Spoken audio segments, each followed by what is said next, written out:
Well, welcome Life West to another Life West podcast. It's Dr. Ron Oberstein here, and with our guest today is someone who's been at the college for quite some years, and she's contributed immensely to the college, and she runs an area that is going to probably, in my estimation, be the most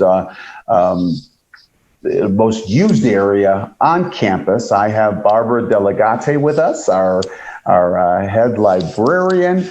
Hi, Barbara. Good to have you on the podcast. Good morning, Dr. Oberstein. Thank you for the invitation. Absolutely. Barbara, let's let our viewers know, the podcast is meant so that people can know who other people are around campus, right? And this is just, an internal. It just goes to our students and our employees, whether they're whether they're staff, whether they're faculty, administration. It's our Life West community. And, share with us. Obviously, there's a shift happening in our old library that's now become our learning commons, right? Yes. Yep. Share with us some of the high points that are going on there. Well, at this point, if you come in, there's brand new carpeting, which looks wonderful. Everybody compliments on the colors, and the paint on the wall, very, very nice. I totally enjoy away from that stark white. So it kind of warms it up. We have rearranged the books and the journals because we've gone a lot of online, especially our journal collection is, Right. electronic, and you can get that PDF really quite quickly. But probably a lot of people forget that some of our important chiropractic journals are only in print. Yes. And we're keeping that legacy. So, I want to share something, Barbara. Thank you. Because when we were transforming this, right, because into the learning commons, as you said, but there's going to be soft seating everywhere, and there's going to be connectivity everywhere, so that plugs coming from under the ground, under the carpet when they laid the carpet, and things like that are readily available, and students can collaborate and do this different stuff. I remember the point I want to bring up is that, when I walked in and you were clearing off a lot of the books that weren't used for many years and that stuff, because a lot of the stuff, like you said, now is digital. You said to me, I want to keep everything that was written, published, whatever, by chiropractors, right? Because these are, they're historical value, not just historical. They could be present value, but it was about, you said, I don't want to touch any of these. And I went, thank you. Because, those are all, anything that was written by a chiropractor is still in there, right? Oh, yes. And when a new book comes out, we will buy 2 copies. One to keep in the historical collection, which, has limited access. And the other will go in the 2-week collection for people to take home and absorb and reflect on it. And it's amazing as we went through this change that I was finding books written by chiropractors in subject areas that you wouldn't think of. Yes. Geriatrics, sports medicine, TMJ.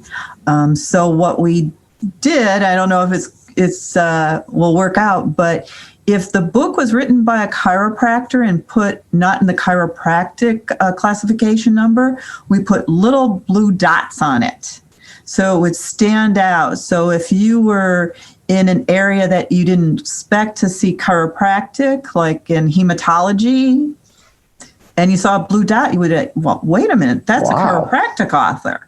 Yeah. So we thought that little alert system would make people realize that, there's not just this one area. You can branch out.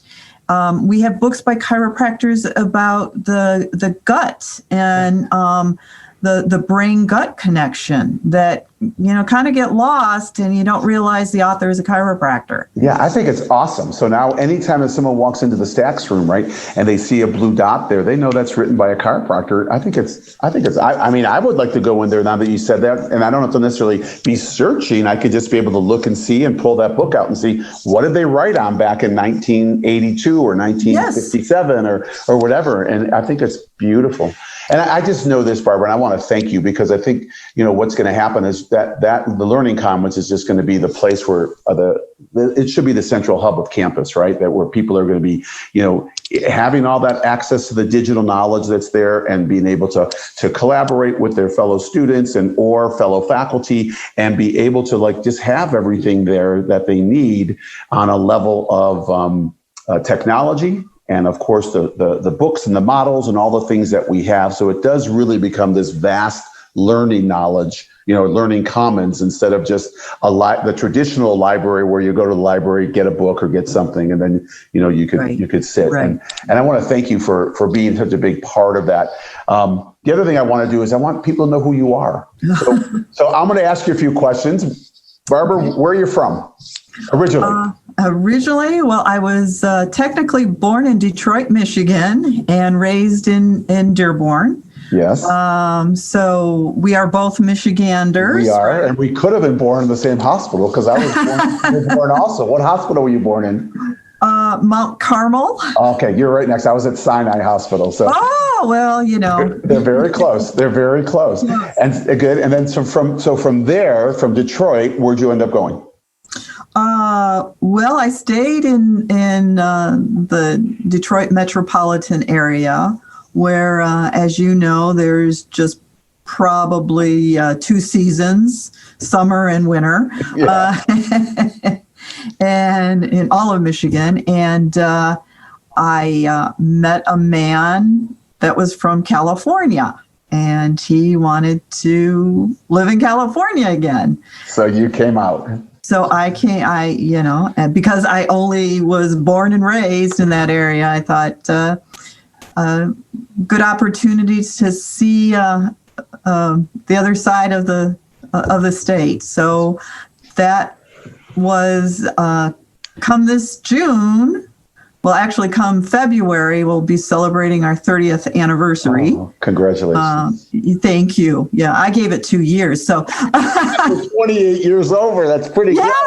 Yeah. That investment was immense on that, And your undergraduate, where'd you do your undergraduate work? Oh, well, of course, the University of Michigan Dearborn campus. And then go I blue. went, go blue, always blue. And then your master, or did you do anything after? My master's in library science was from Ann Arbor, Michigan. Yep. So that was a great experience, that graduate school at U of M. Yeah. Unfortunately, I do not have any children, but 2 out of my 3, I have a nephew and 2 nieces. And only one went to Michigan. The other ones went to state. Oh boy. Well, you got one to go to Ann Arbor. Yes. I will tell you this, and for our listeners, both Barbara and I went to University of Michigan, and we bleed maize and blue. And I will tell you this, my second daughter was going all over the country. She applied to Penn, and she applied to all the, Stanford and UCLA. And then, we went to Harvard and went to MIT. We looked at all these schools, and I kept saying to her, let's go see Michigan. And she said, Dad, now, and she knows because she came to every Michigan Rose Bowl game with me in Pasadena. And she finally said, I was bugging her. I'm to the point where I was probably so obnoxious about it, saying, let's just take a flight out. I want to show you Ann Arbor. You've never seen the campus, because of course that's my school. And she finally looked at me one day, Barbara, and she said, Dad, I'm going to be kind, but I want you to know that if you ask me one more time, I promise you I will apply to Ohio State. And I never asked her again because, of course, that's our rival, right? That kind of thing. So I never asked her again, and it was over with. That conversation ended. She knew how to end it for me. So you went to Michigan, came out west, and then what I'd like to do is that. So you've been in California how many years? 29 in some months. Beautiful. That was a pretty quick transition, and that's great because you made a great choice because California certainly is a beautiful place to be. Barbara, you've been at the school how many years? Next June will be 30 years. 30 years at the college. So I was at the Via Barrett campus, which that was a little bit of a shock for me after being a librarian in a public librarian at the Henry Ford Centennial Library, because everything in Dearborn is named after Henry Ford. Yeah. Which was a 3-story marble building with a circular staircase.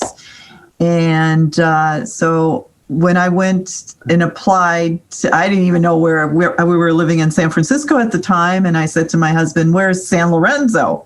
And he says, "In the East Bay." And I said, could I, there's this job. So I applied, and it was a middle school.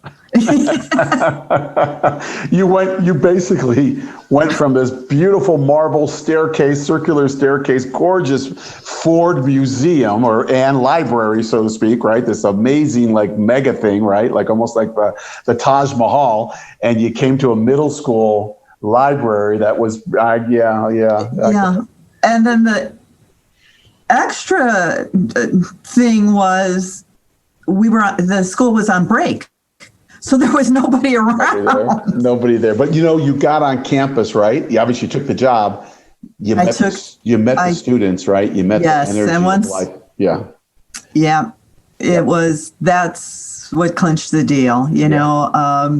The library director was a little hesitant because I was a public librarian, and it wasn't in an academic situation before I came out. And I said, I would like to, try this. And so she gave me the job, and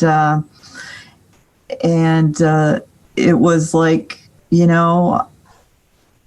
just a different world, where people were so friendly. And I have to tell this little silly story again. When I went back to we could hug each other in the hallways before. Yeah. This was 1991, 92, and people were very, we were just. Yeah. And I went back to my old job, and I went to hug my former coworkers, and they kind of took aback from me, and I was like, "This is weird." Yeah, they're probably thinking you got Californianized, right? Yeah.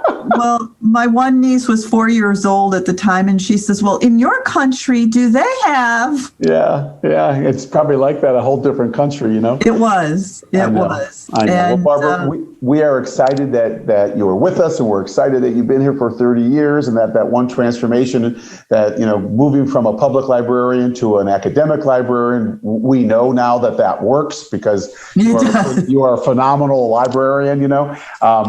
I want to leave you. We're coming to the end of our podcast. I want to ask you the question we ask everyone on the podcast, and it's really simple. And this is where you are at this exact moment. It could change in 5 seconds, right? But where you're at. But the ethos of Life West is lasting purpose: to give, do, love, and serve out of your abundance. Out of those 4 words, which one resonates with you right now? Give, do, love, or serve, and why resonates the most with you? Okay, I'm going to cheat. I'm going to say all 4. I know. This college has taught me all 4 of those things. They're all 4 values are so important to all of us. And the community here has shown me that in many ways. And I feel I've taken that not only in my professional life, but outside of Life West. Yeah. And I deeply appreciate all the people I have met over all these years who have shown me the true meaning of those words. Yeah. Well, that's beautiful, Barbara. And you're the only one I'm going to ever allow to use all four of those words, but you did it so eloquently and it was so from your heart. That's the whole purpose of asking that question, is what's in your heart. So I want to thank you. I'm giving you a virtual hug right now. We can do that in this time, in this pandemic. But I want to thank you for all you bring to Life West, but mostly I want to thank you for who you are and the honesty and the integrity of the fabric that makes up Barbara Delli Gatti, and the caringness and the lovingness that you show to our students and to our community. So thank you so much for who you are, Barbara, and for being with us, and for the rest of for those listening to our podcast.